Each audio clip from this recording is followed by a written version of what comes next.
Bismillahirrahmanirrahim. Assalamualaikum warahmatullahi wabarakatuh. Saya Rani Lucia ingin menjelaskan tentang fungsi administrasi kurikulum dalam pendidikan. Nah, dalam pendidikan itu kan terdapat ada yang dinamakan kurikulum agar perencanaan pembelajaran di kelas berjalan dengan efektif dan efisien. Nah, pada fungsi administrasi kurikulum itu, yang pertama dapat meningkatkan efisien pemanfaatan sumber daya kurikulum. Pemberdayaan sumber maupun komponen kurikulum itu dapat ditingkatkan melalui pengelolaan pembelajaran yang terencana dan efektif. Yang kedua, meningkatkan keadilan dan kesempatan siswa untuk mencapai hasil yang maksimal. Kemampuan yang maksimal dapat dicapai peserta didik tidak hanya melalui kegiatan intrakurikuler, tapi juga melalui kegiatan ekstrakurikuler yang dikelola sekolah secara integritas dalam mencapai tujuan pada kurikulum tersebut. Yang ketiga, meningkatkan relevansi dan efektivitas pembelajaran sesuai dengan kebutuhan peserta didik. Yang keempat, ada meningkatkan efektivitas kinerja guru maupun aktivitas siswa dalam mencapai tujuan pembelajaran. Pengelolaan kurikulum yang profesional, efektif, dan terpadu dapat memberikan motivasi pada kinerja guru maupun aktivitas siswa dalam belajar. Dan terakhir itu, meningkatkan efisien dan efektivitas proses pembelajaran, yaitu kegiatan belajar mengajar, dan pada proses pembelajaran selalu dipantau dalam rangka melihat konsistensi antara desainnya yang telah direncanakan dengan pelaksanaan pembelajarannya. Terus meningkatkan partisipasi masyarakat untuk membantu mengembangkan kurikulum yang ada. Kurikulum yang dikelola secara profesional akan melibatkan masyarakat, khususnya dalam mengisi bahan ajar atau sumber belajar perlu disesuaikan dengan ciri khas dan kebutuhan pembangunan daerah setempat. Selanjutnya ada komponen kurikulum. Nah, mengingat bahwasanya fungsi kurikulum itu sangat penting dalam pendidikan, maka kurikulum memiliki bagian-bagian penting untuk keberlangsungan dan penunjang proses kegiatan belajar mengajar di sekolah. Nah, komponen-komponen itu ada apa aja sih? Yang pertama ada tujuan-tujuan yang ingin dicapai oleh pendidikan itu sendiri. Yang kedua, pengetahuan. Di dalam pengetahuan ini berisikan tentang informasi, data, aktivitas, dan pengalaman dari kurikulum itu sendiri.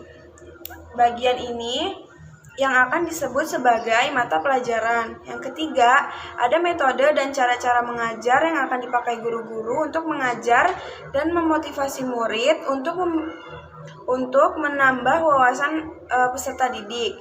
Yang keempat, ada metode dan cara penilaian yang dipergunakan dalam mengukur dan menilai kurikulum pada hasil proses pendidikan yang direncanakan oleh kurikulum tersebut. Assalamualaikum warahmatullahi wabarakatuh. Perkenalkan, nama saya Eva Novalin. Saya dari Pendidikan Guru Sekolah Dasar Universitas Muhammadiyah Profesor Dr. Hamka. Jadi, pada video kali ini saya akan menjelaskan tentang kegiatan dan pelaksanaan administrasi kurikulum.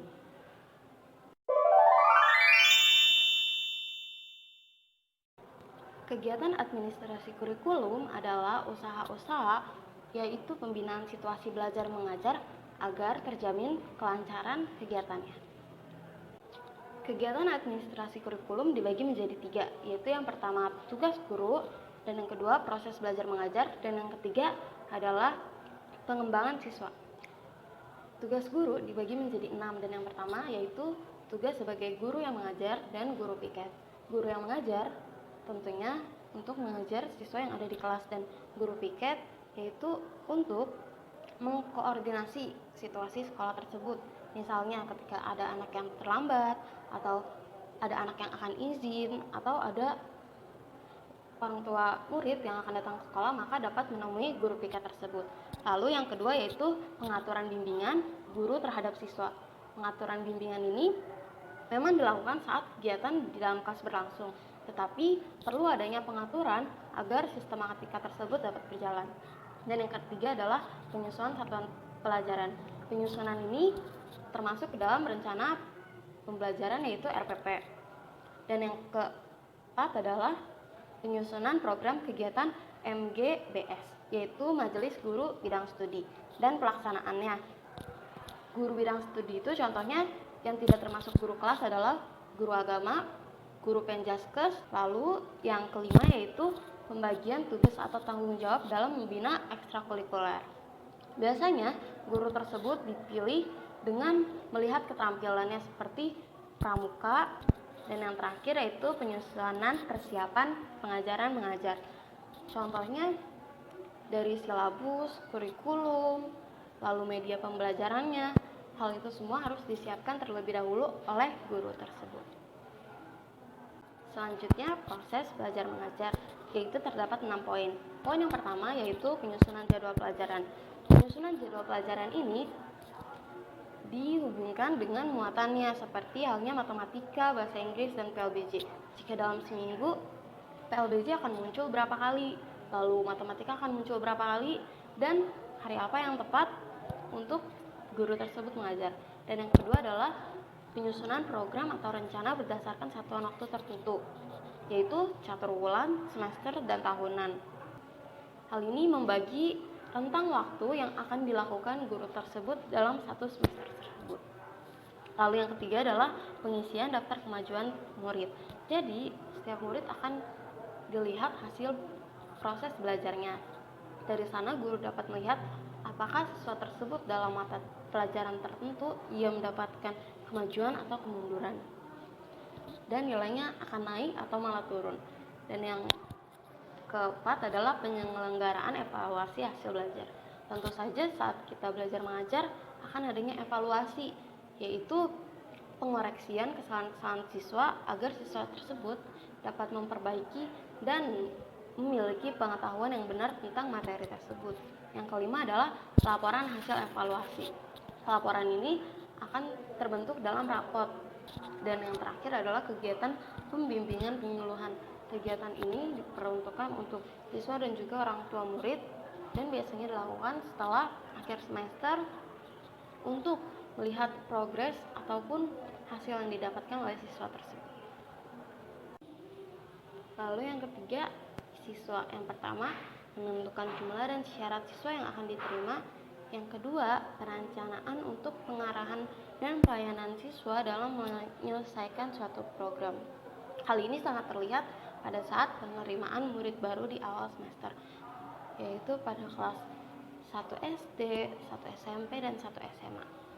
Lalu yang selanjutnya, guru akan merencanakan yaitu pengaturan kenaikan kelas di kelasnya tersebut.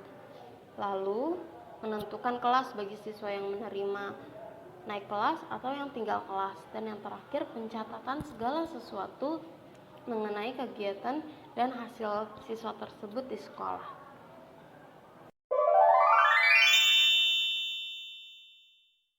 Lalu yang selanjutnya, pelaksanaan pembelajaran. Pelaksanaan pembelajaran ini dilakukan guru dengan mengikuti RPP atau rencana pelaksanaan pembelajaran. Dengan pertama pembukaan yaitu doa, absensi, menyanyikan lagu nasional, dan mengecek kehadiran siswa. Lalu masuk ke dalam inti yaitu pembelajaran yang akan diberikan, dan yang terakhir adalah penutup dengan mengevaluasi, menyimpulkan, dan merangkum kegiatan tersebut yang dilakukan oleh siswa dan guru dalam pembelajaran tersebut. Lalu yang terakhir, penutupan. Penutupan ini biasanya dilakukan oleh guru, yaitu setelah pembelajaran berlangsung, guru akan mengisi buku kemajuan siswa dan buku bimbingan belajar. Dalam hal ini, guru akan mengobservasi siswa dalam kegiatan belajar mengajar, apakah siswa tersebut memiliki kekhususan atau ternyata anak A ini dia lambat dalam menulis, atau anak yang B ini dia sangat pintar dalam mengerjakan matematika. Hal-hal tersebut akan ditulis dalam buku khusus kedua buku tadi. Bismillahirrahmanirrahim. Assalamualaikum warahmatullahi wabarakatuh. Saya Lutfia dari Prodi PGSD semester 5 akan menjelaskan tentang landasan kurikulum. Landasan kurikulum itu ada filosofis, psikologis, sosiologis, dan teknologi. Nah, yang pertama filosofis. Filosofis itu ada menentukan arah dan tujuan pendidikan, menentukan isi dan materi, menentukan strategi dan cara mencapai tujuan. Lalu kemudian sosiologis. Nah, anak-anak itu berasal dari masyarakat. Mereka mendapatkan pendidikan, baik itu informal maupun formal dalam lingkungan masyarakat, dan mampu terjun dalam kehidupan bermasyarakat. Nah, karena kehidupan masyarakat dan budaya dengan segala karakteristiknya harus jadi landasan dan titik tolak dalam pelaksanaan pendidikan. Kemudian teknologi.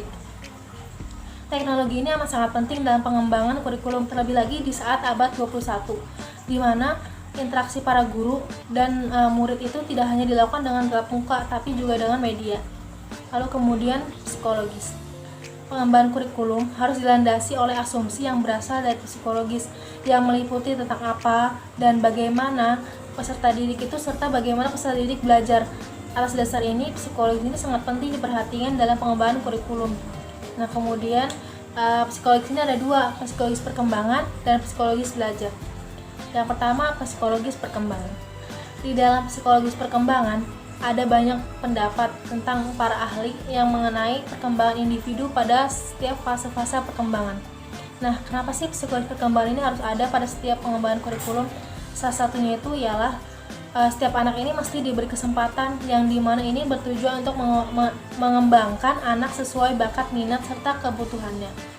Lalu, yang kedua, psikologi belajar. Nah, psikologi ini merupakan studi tentang bagaimana sih individu belajar yang secara sederhana dan dapat diartikan sebagai perubahan tingkah laku yang terjadi melalui pengalaman. Intinya adalah bahwa psikologi ini sangat membantu guru dalam merancang sebuah kegiatan pembelajaran. Di administrator kurikulum. Peningkatan mutu pendidikan melalui kemandirian dan inisiatif sekolah, mengelola dan memberdayakan sumber daya yang tersedia akan terwujud dengan baik apabila didukung oleh kepala sekolah secara optimal. Sebab kepala sekolah adalah pelaku utama dalam memainkan peranan penting di sekolah. Berikut tugas dan peran kepala sekolah. Yang pertama, menciptakan budaya dan iklim sekolah yang kondusif serta inovatif bagi peserta didik. Yang kedua, mengatur kepegawaian dalam organisasi sekolah. Mempromosikannya, menempatkan atau menerima pegawai baru dengan kondisi dan kemampuan pelaksanaannya. Lalu menyusun struktur organisasi sekolah. Nah, penyusunan organisasi ini merupakan tanggung jawab kepala sekolah sebagai administrator pendidikan. Selain menyusun struktur organisasi, kepala sekolah juga bertugas untuk mendelegasikan tugas-tugas dan wewenang kepada setiap anggota administrasi sesuai dengan struktur organisasi yang ada. Yang terakhir, membuat perencanaan.